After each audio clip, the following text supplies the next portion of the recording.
can you turn on either these lights or those lights? Huh? The lights.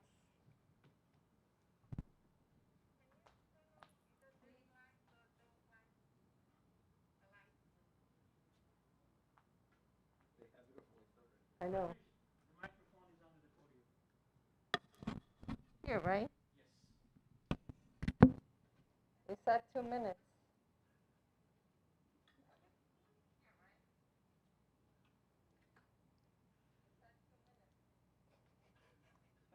It's already on now. Yes. I'll play along. They do that on purpose. I know. I'm trying to. Oy. Hello, everyone. Good evening. Good morning if you're watching in the morning. And before we start,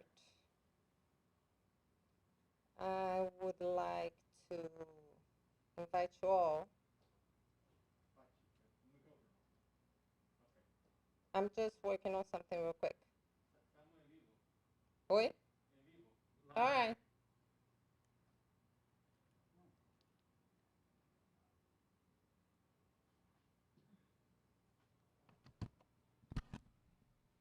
Sorry, guys, I have to start all over. Good evening, good morning, if you're watching in the morning, to whoever's watching us online. Thank you for coming, for everybody that is here. It's a pleasure to be here, feels good. And before we start with the study today, and most of all, so we can kind of harmonize our centers, I invite you all to, if you feel comfortable, to just close your eyes and take a deep breath. Just observe your breath. See how it feels. Where does it start? How long does it last? If you need help, you can place one of your hands in your belly, the other one in your heart. Connect to this master center of our bodies.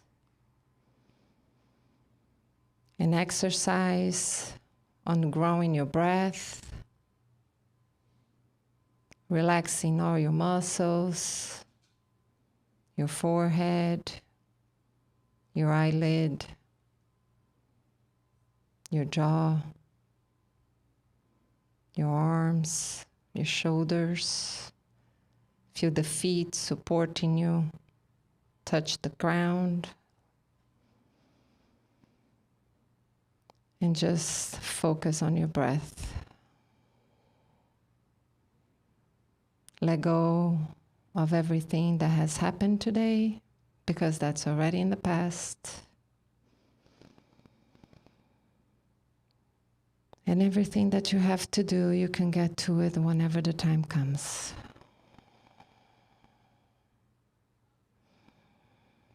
All we have is right now.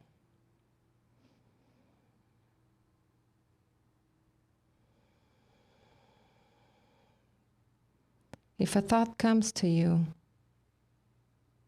just let pass. Get back to your breathing. Put a count to it. See if you can make it last longer, deeper.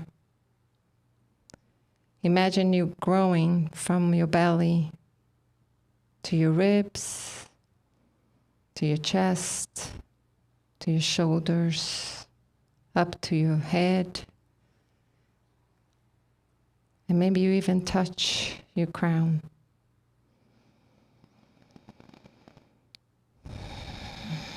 We'll feel safe.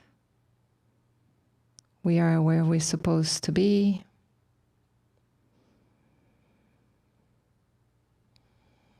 And we'll connect to each other, to our energy, to the ones next to us,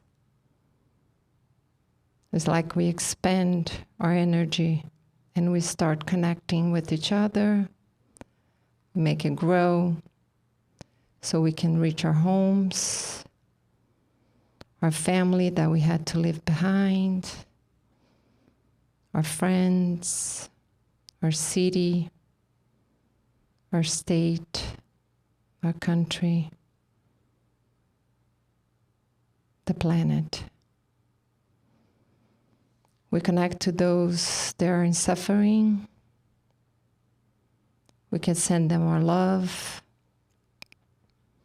The ones that are physically incapable of doing all the things that we can do, and we're so thankful for.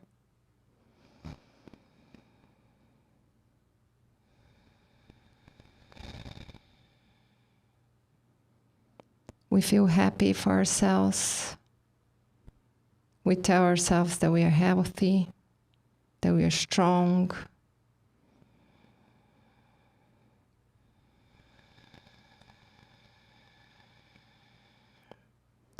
We thank for this place that we have with the doors open. We thank all the people that work, that have been working, and that will continue working, so we can have this space that we can gather to learn, to share, to exchange our love.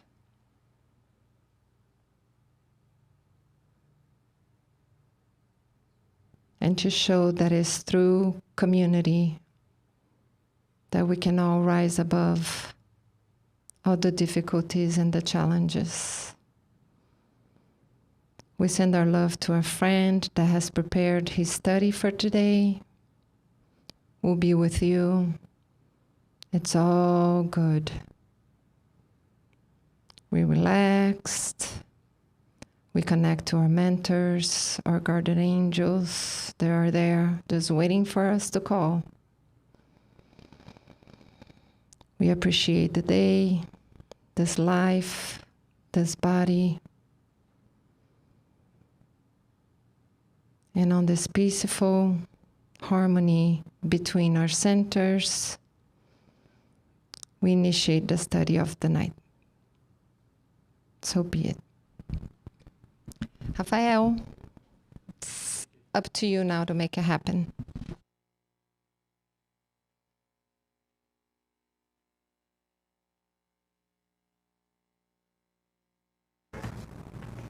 It's okay, now it's working. Awesome. Thanks so much, everybody, for coming in. You guys online. I like what Pacha said, in the future. Oh yeah, mask. I can take it off now. Thank you so much again. That was an awesome prayer, meditation. It really got me in the mood and in the right situation, right moment to be here tonight. So tonight I brought the Spirit's book. I've been bringing that for a while, and last time I talked about the prolegomena, and I want to continue on that line with the Spirit's book. So I want to talk about the introduction of the Spirit's book. And what I always like to do is to give a little bit of an introduction of the book. And the main thing in here, we have the Spirit's book. And the version that we actually read, it's the second edition. The first edition was in 1857, and then the second edition, it was 1860, and it pretty much doubled the amount of information that we have in the Spirit's book to get to the 119 questions that we have today. And I like to talk too about it. It's the actually Kardec got invited for the first time to see the phenomena of the turning tables, which I'm going to touch more later, in 1854. But he started participating. Actually, he had the interest to really go there and see it. It was actually a year later, about a year later, in May 1855. And from 1855 until April 1857, that's how he got all the information for the first edition of the Spirit's book. And we may not think about it, but it's a lot of information in there. Today, I'm only going to touch the introduction, and you notice that it's really dense of the information that he gives to us in there. And I just wanted to consider that too. In 2 years, the amount of information that he was able to put it together in a concise way, in a logical way, it's impressive. It's impressive. It surprises me all the time. Too fast. So I said a little bit early. Last time I talked about the Prolegomena, which is in the introduction part of the Spirit's book. And just to give you the definition of it, which is a word that everybody talks about, at least in Brazil, like knowing what it is. That Prolegomena actually means it's a formal essay or a critical discussion serving to introduce and interpret an extended work, which is this book. And also it could be a critical or discursive introduction to a book. And that's what I presented last time. And this introduction and Prolegomena, they are part in the beginning of the book that introduce us to all those questions that we usually go straight to. Okay, so talking about the introduction. It is made of 17 parts plus the Prolegomena, and then each part of it, Kardec will discuss points that he thought that it's really important to understand Spiritism to the beginning of it. And it's not just the questions, it's not just the mediumship, it's not just the idea that which one of us have about it, but it's greater than that. And in here, he put us like 17 parts with a lot of information that really helps anyone to understand all this work. And also, it shows like how brilliant he is. And I'm going to present some of those introduction part today. So let's begin with the first part. The first part of the introduction. In there, we have the origin of Spiritism, the word Spiritism and Spiritist. At that time, spiritualist and spiritualism already existed, and we're having some feedback in here. Already existed, and so to avoid any confusion, mistaking one with the other, Kardec was brilliant to create a new word to define it. So just to make it clear, so everyone can understand the same thing. If you watched some talks of Spiritism and are already familiar with it, we always get to a point like on a message or in a book, a Spiritist book, that the spirits are not able to explain to us what they wanted to say or answer a question that we have.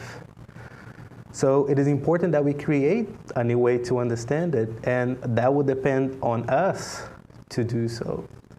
And that's what Kardec did in here. He created a word that relates to it, and with that, we will avoid the confusion when we're talking to each other. So he created the word Spiritism and Spiritist. Spiritism is the Spirit's doctrine, which is based on the knowledge that we received from the high spirits, which is another topic later on in the Spirit's book, the order of the spirits, of which level which one of us are. And sorry, I need up water. And so we can better understand when we're talking to each other, like that. And in there as well, we have what is Spiritism in the beginning, from like in the simplest way that Kardec could define in the first part of the introduction. And he points out in there that the central principle of Spiritism is the relationship of the physical world and the spirits or beings that inhabit the invisible world. So the simplest way that he could define in the beginning, in the introduction, without giving us too much information, is that Spiritism is that interaction between what we can see here and the invisible world. And later on, we're going to understand more than that. So I like that he keeps simple in here, and then we can build up when we start studying more about it. So in here right now, let's just bring it down to this definition as Spiritism being just that relationship that we can have right now between those two worlds. Let's forget about a little bit of mediumship, life in the spiritual world that we study, like moral development, the consolation that we get from it. So let's just I invite you to keep you in that, have that simplest idea in mind, that it's just the relationship between those two worlds. And then we can go to the second part of the introduction. It's where he's gonna define more words that it's gonna be really important to understand it. And in here, I brought one of that discussion. It's about the word soul, what the soul is. And do we have a soul? It talks all about in there. And then he discusses in here the definition of the word soul in 3 aspects that it was discussed in society at that time. The first one, it was the materialism. And for materialism, the soul is defined as the principle of the organic life with no existence of its own, and it ends with the life of the body. So the soul is created with the body for the materialist, and they all created, both of them are created together, and at the end of our life, it ceases to exist with the body. So that's the first definition and discussion that he gives us in there. And he gives you reasons why that idea is incomplete. And then with the second theory that he presents to us, it's the theory from Pantheism. And for Pantheism, the soul, the universal soul, is actually God. And each being is just a fragment of that supreme being. And after death, our soul returns to God. So he gives us different ideas in here. So we're a fragment of God in there. He will also talk that God, it's the intelligence, which we'll see on the first question as well. And so God is being the supreme intelligence, so we would be a fragment of that intelligence, and then we'll develop it. But at the end of our life, we would just return to it, and our individuality would cease to exist. And the third definition in there, he gives it on the side of spiritualism, which is we are the soul, and the people, they view a soul as a moral being, and being a completely distinct and free from matter, and this being, it preserves its individuality after death. So the soul in here, it's independent of the body now for spiritualism, and it survived death. So You see how we're progressing on the idea of soul, how he builds up on it. We went from just being a thing that it's created and then it's gone. And then for materialism, from Pantheism, it has an intelligence aspect on it. And with spiritualism, it goes to a next step that holds its own individuality. So in here, he defines it for us and on the second part of the introduction. And then also in there, he starts talking about different aspects of the soul. After defining that soul is the independent being from the body, it's independent on its own and survive death. He also talks about some aspects of the soul that we could just add a prefix to it, like a word or a word in the beginning or actually after. It depends on which language you're reading it. That will make us better understand what the soul is. And he divides it into 3 parts for us. That the soul could have 3 parts. One of them, it's the vital soul, and that would account for the principle of the material life. We could have the second one, it's the intellectual part of the soul, the intellectual soul. And for that, we have the principle of the intelligence. And we also could have the spiritual soul part of it. And for that, it's the principle of its own individuality after death. So if you think about what I just said before, he builds up on those 3 concepts of being part of the soul. And right in there, he already starts giving us the idea of the progression of the soul or how they can evolve in there. And he tells us that the soul, the vital soul, that would belong to all organic beings, plants, animals, humans. So all of that will have the vital soul. That's in that stage. And then when we evolve, we progress, we get the intellectual soul. And that will be only for the animals and humans. And then to the point that we are today, we've evolved to get the spiritual soul aspect of it that would belong to only humankind. So in here, he started already giving us the idea of evolution and progress as an intelligent being, a soul, as part of what we have in the world. And each one of that gives a different aspect to what really the soul is. And getting too close to the end of the part 2, he defines soul for the rest of the work that we have from him as being a being inside us that is completely independent of matter and that lives on after the body has succumbed to death.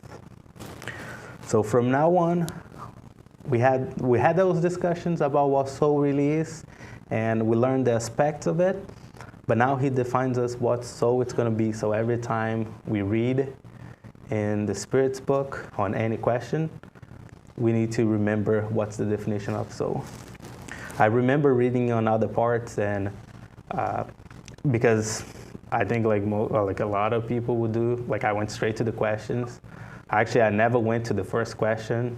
We had like a summary with like index on the end of the book, like based on the topics, and whatever the topic I want to know more, that's how I first like study the Spirit's book, will be based on the topic that I wanted to.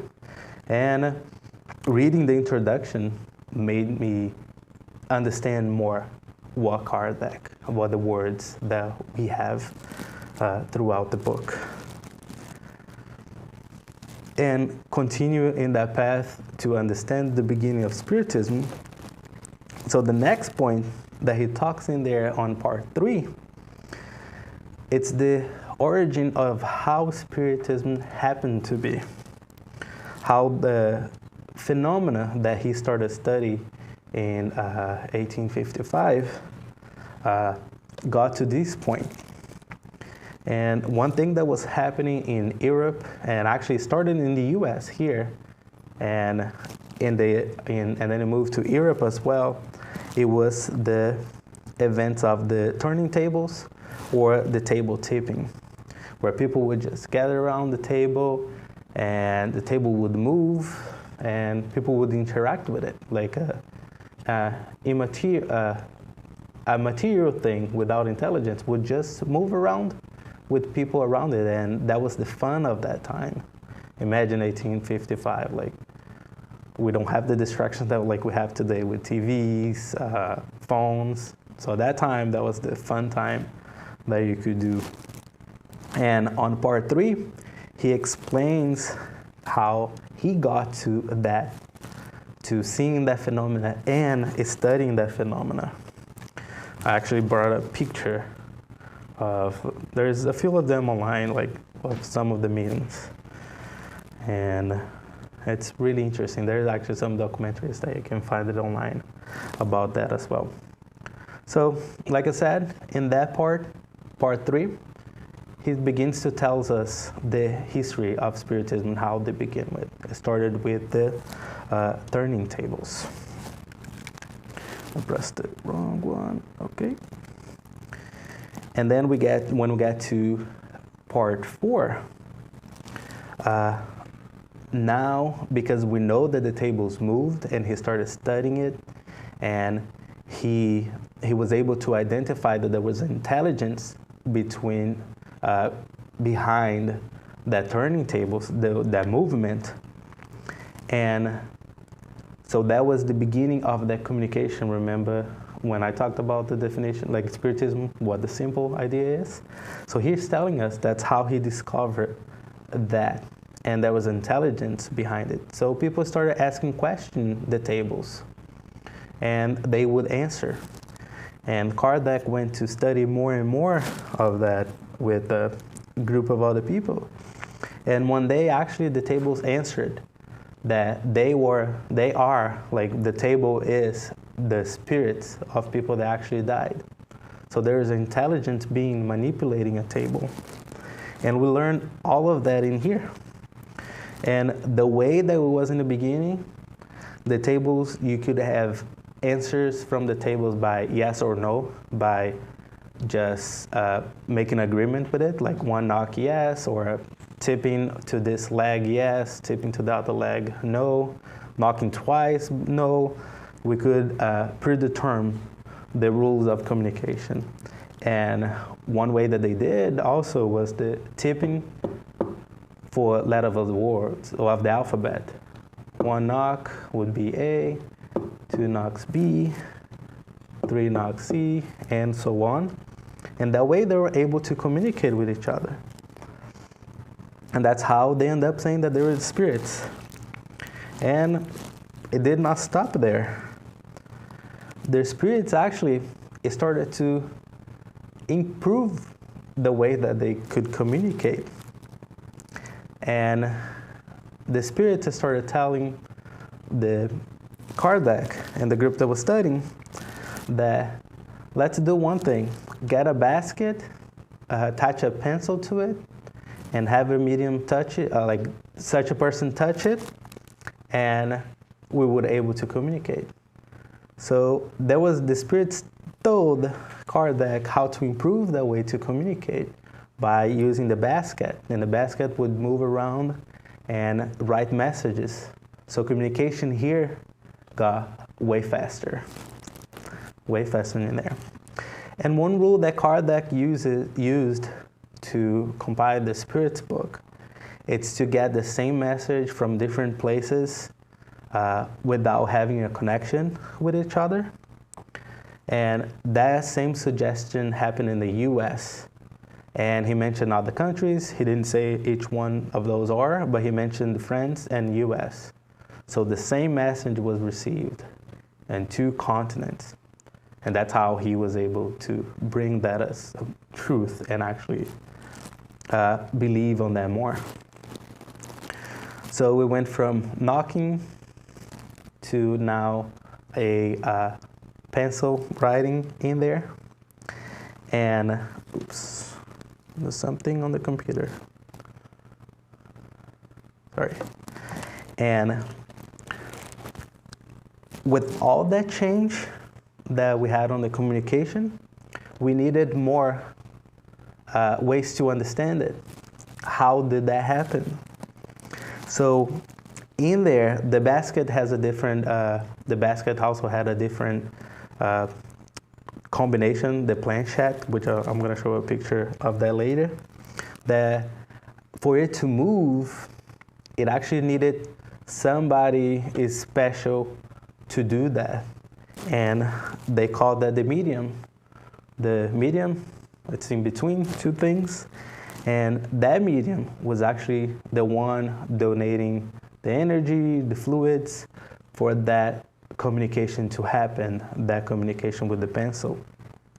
So with we have the improvement, just like before, new words, spiritism, definition of soul.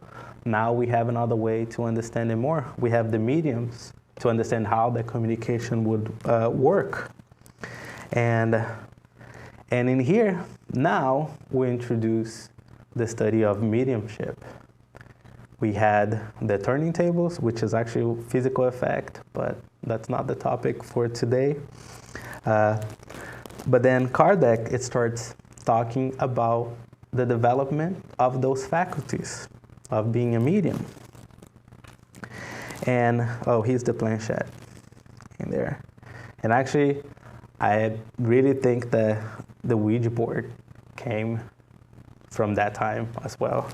I cannot confirm it, but it's just my assumption in here. So then when we move on, continuing the story here, the introduction, when we get to point 5 of the introduction, we know about the planchette and the basket and the mediums. So the communication evolved in there as well. And in here, since the spirits and the medium both combined was able to give the messages using the planchette, and if you think about the basket and the pencil just being an object, and technically we are matter as well, and an object, so the spirits gave an idea too.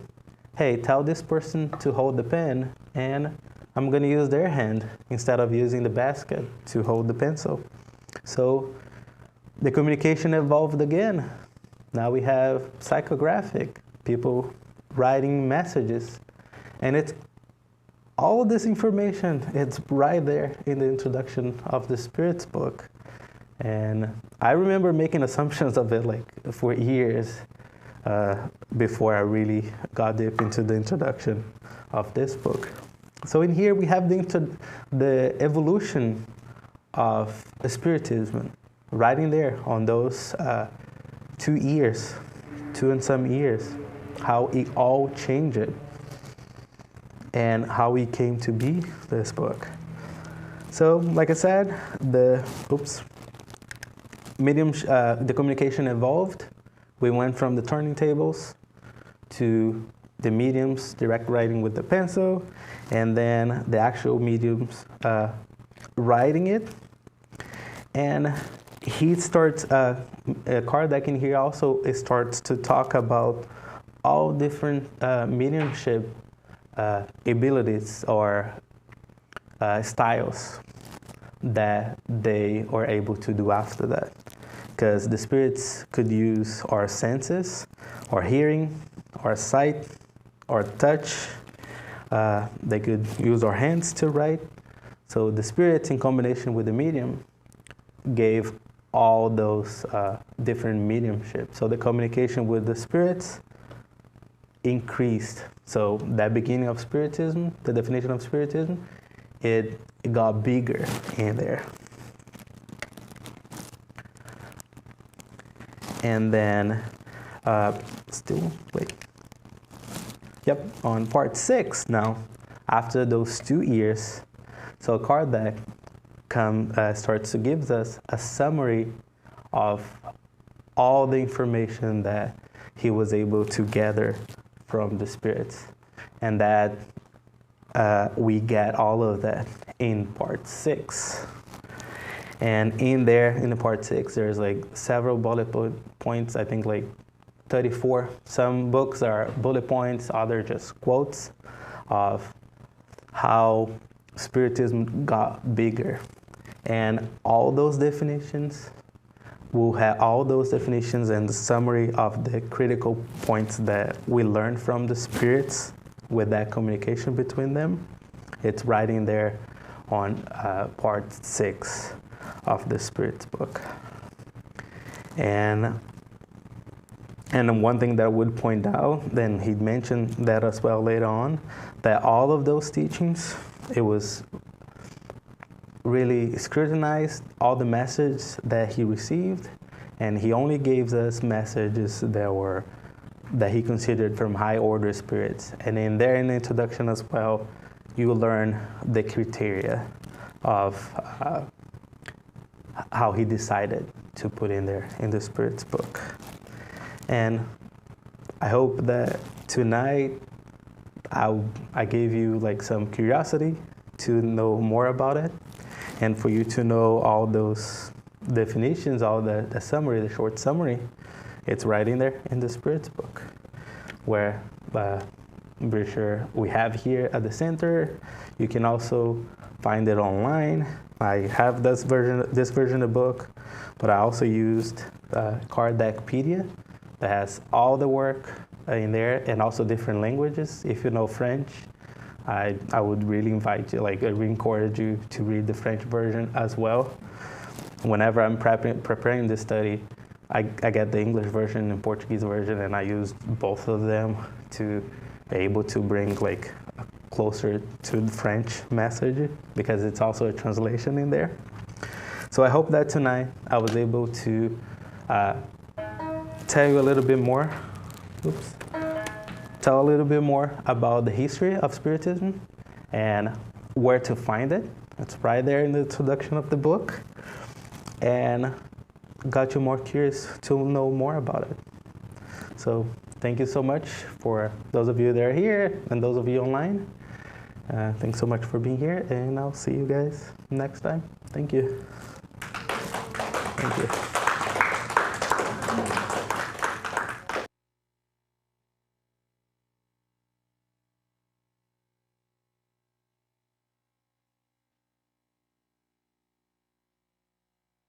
Thank you, Raphael, for this lecture for tonight. The introduction for the Spiritist book, it is another book. So it is a lot of information in there. Kardec compiled that really, really well. So I have some announcements to do. And little by little, we are returning to open our activities here at the center. In a couple of weeks, we're going to be open our kids, our classes for our kids, all ages. In a couple of weeks, we're going to be announced it. We're going to record a video today for announce it in our groups, Facebook, and all our groups out there. Little by little, we are inviting you guys to come back to the center. And we're still not doing passes individually. We're doing here throughout the prayer.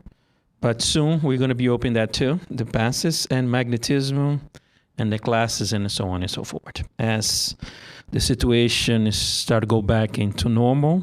I don't know if you're going to ever go back to the normal before, but as normal as it can be, right? And that's it. Anything else? No, okay. Oh yeah. We have a bunch of eggs, if you guys wanted some eggs. Oh, yeah. So our yard sales is once a month. We need volunteers immediately. Okay. Oh, good. Scott just raised his hand. That's good. He can be here Saturday at 6 a.m. Okay. I can sign up and give you volunteer hours for your college. Okay. So Just come in and volunteer here. We need on a Friday, Saturday, on the morning, and at 10, 11 o'clock. It's only a couple of hours of work, okay? So, but it is really nice, and we need it really, really bad. The yard sale, together with a kitchen, is the one that's still supplying the funds for us to keep our doors open. So throughout this year, like I said before, it was a tough year for us. We were closed full time. We had no break on the rent like everybody else. A lot of people didn't have also. So, but we were able to keep our doors open throughout those activities, especially the yard sale and our kitchen. Excuse me. I was just tested today for coronavirus. I'm negative. So,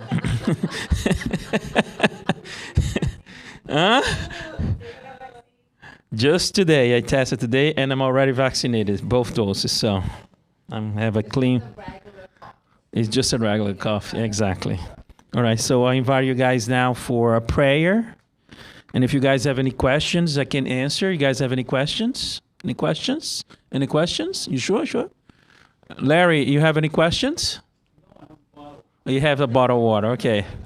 Bring your bottle of water so we can magnetize it here. Good, good, good. So we ask the magnetizer come forward. So they magnetize the water while I do the prayer. And then, half and a half. All right, so let's elevate our thoughts at this moment. We are very thankful for the work tonight. We're very pleased that Raphael came here tonight, spending his time with us to bring the lecture about the Spiritism book. I invite you all to calm your mind, breathe slowly, and leave your thoughts fixated on my voice. So together, we can raise our vibration, raise our feelings, our emotions. And these few moments here that we have together on this prayer, that I ask to direct our thoughts and feelings for the countries at this moment that's suffering with this disease. Countries like Brazil, Mexico, India, United States, and others that are being purged by this disease. We ask you all to direct your vibrations. For the families, they are now in great distress because they lost their loved ones, because they are sick.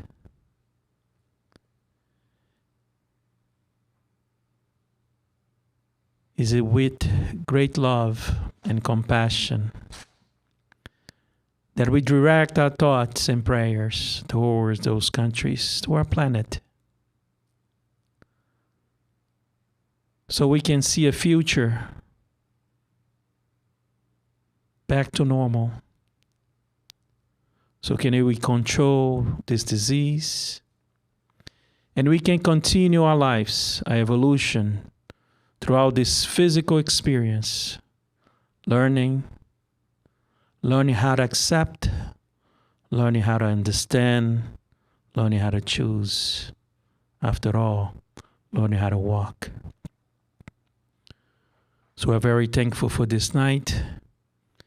In the name of the Creator of the universe, in the name of our Master Jesus Christ and the mentors that continue working with us closely, illuminating our path and our consciousness, we are thankful one more time. So be it.